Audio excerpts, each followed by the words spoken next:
Welcome everybody. Today we're going to talk about bulk loading. We're going to talk about all the things in black and white and film photography that you always wondered what to do about, and we're going to start working on that.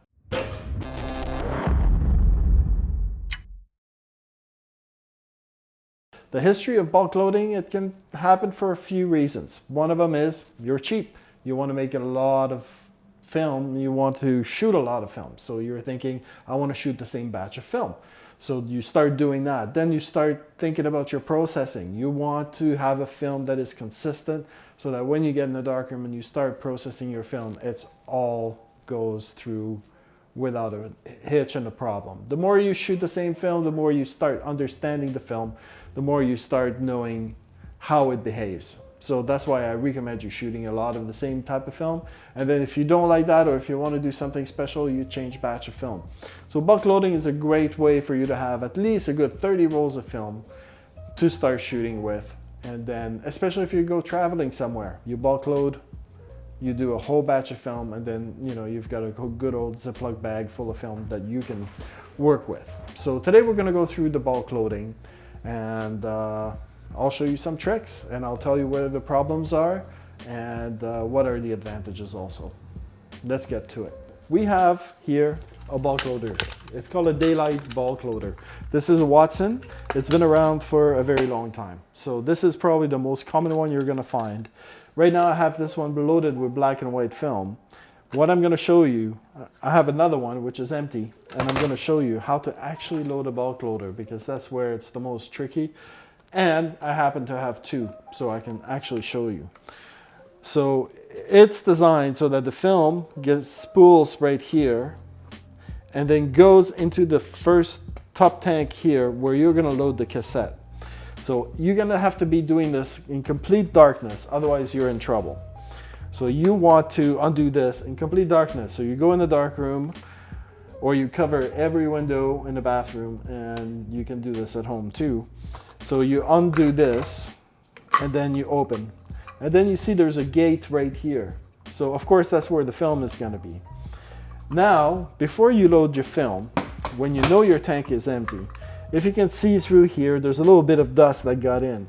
So you want to grab a nice clean cloth and actually just remove all the dust and make sure there's not a grain of dust in there, because whatever you do in there is gonna go on your film, and that's how your film is gonna get scratched.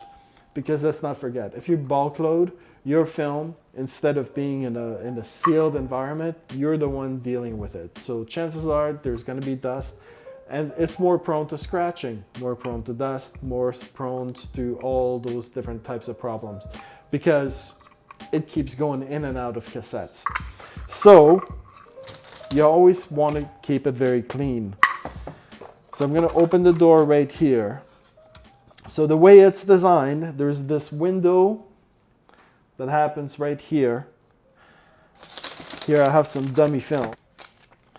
The film will always come in this direction. So you always want the tab to come out, so that when you're in the darkness, make sure that you hold on tight to the film. You're going to be putting this like this in the middle, and you're going to find the gate, and you're going to bring it over. What you want to do in the dark is find where the grooves are, and you want to go over the grooves, because that's where your frame counter is going to be.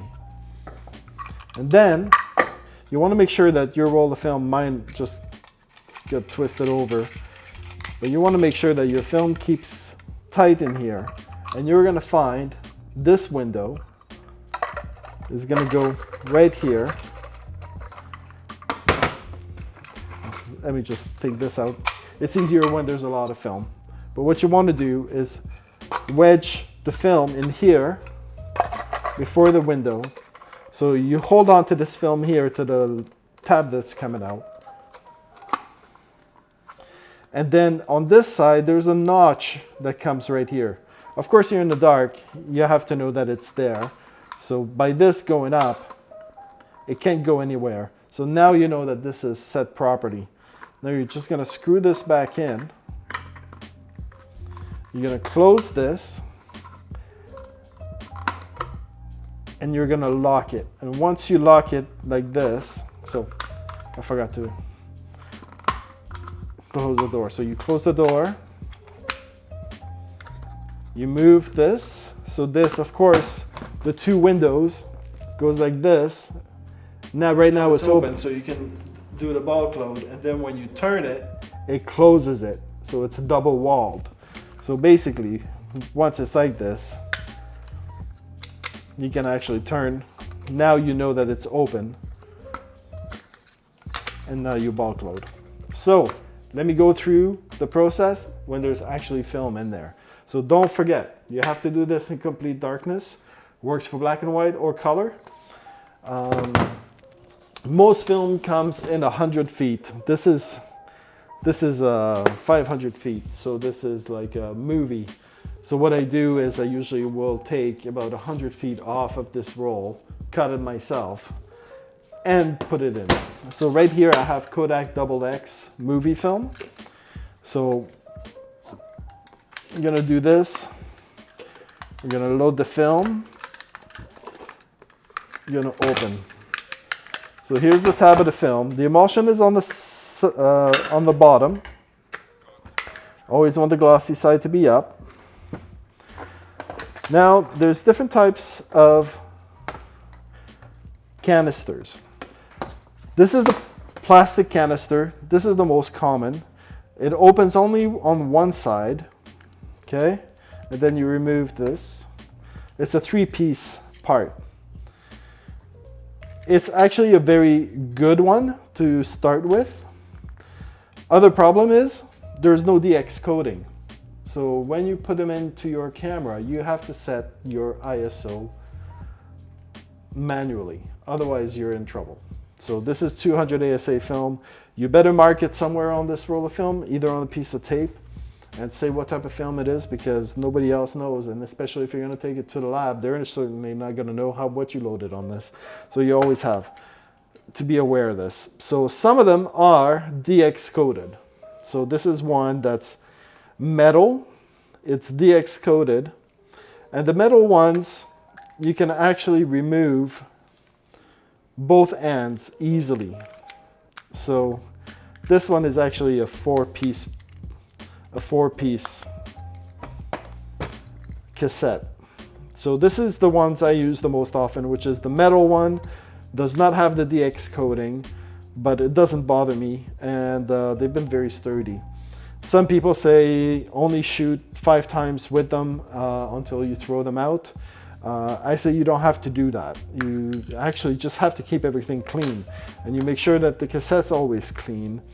And every once in a while, you'll take an X-Acto knife and just go here and just make sure that there's no dust, because you know that that's where your film is going to load.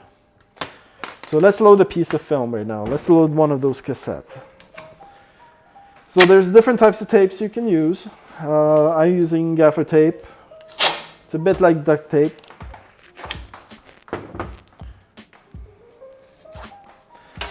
So what I want is a nice, relatively long, this is about an inch and a half long.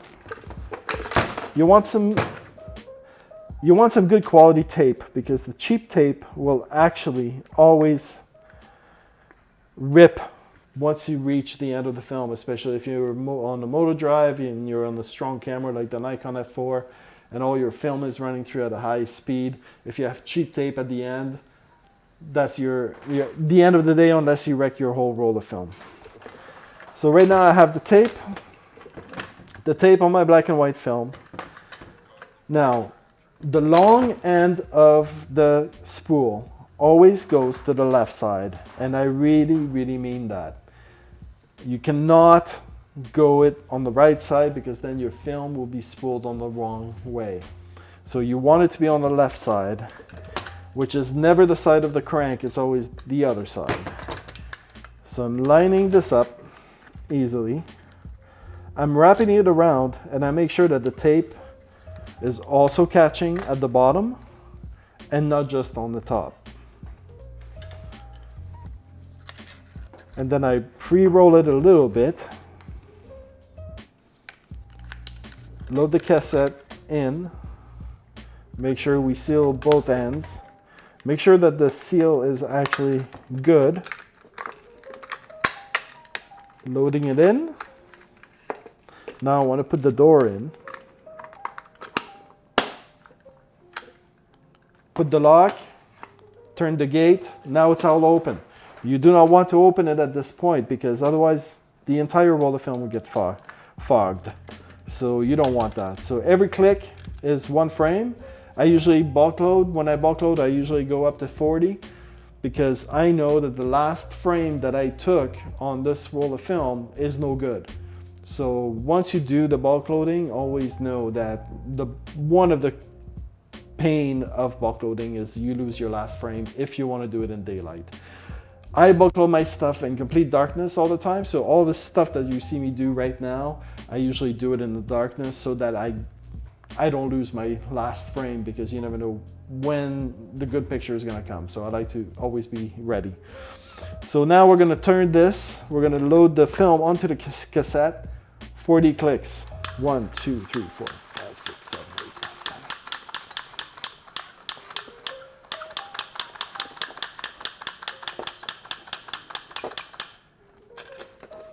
So 40 clicks. Pull, close the gate, open the door. And because I did 40, I usually take the film out of the canister instead of taking it out of my main film. So there you go. Right now we have a roll of black and white film that's been bulk loaded. So we know that this part, the knobby part, always goes to the bottom of your film camera. And you actually want to give it a tongue. So you do an L cut like this so that you can actually load it into every camera that's available in the market. The other trick that I do, because I'm a little bit rough when I go take pictures, I don't want to think about my film and how fragile everything I own is. So what I usually will do is I will take another piece of tape and I will seal the other side of my film canister, because don't forget, both sides can pop off. And trust me, if you drop this roll of film right now, and if it doesn't have the tape, one of the sides will just pop out and then you lose your entire roll of film. So by experience, I tell you, always tape both ends. So now you have a roll. And because it's 200, of course, take a pen, write 200 on it, write what type of film it is. Because, you know, in 2 years from now, if ever you find a roll of film and you don't know because it's just a random no-name canister, you will know what's in it. So there you go. This is our day at bulk loading, and I recommend doing it. It comes with a set of challenges. Of course, knowing how to, you know, use your machines in the dark is a huge plus, and I say go for it. You'll find some consistency. You might get some scratches. Just be careful. One more thing I just remember is when you bulk load, I live in the East Coast, northeast, and the problem is in the winter it gets really dry. So when you bulk load, you want to go at a relatively soft speed when you load in the winter because the air is so dry. If you load in the winter, you're gonna end up having lightning strikes on your film. So just be aware of that, so that if it's humid, today it's humid outside, so I went pretty fast loading onto the cassette. So I'm not gonna have any of the discharge, electrical discharge that you might get in the winter. So if you're in the winter, if you're in a very dry area, be careful when you bulk load. Go at it a little smoother than what I just did, but right now it's not a problem, and we're good. So thank you for stopping by, and if you have an idea for a different episode, or if you want to see if you have any questions, give me some comments and I'll see if I can answer you. Thank you.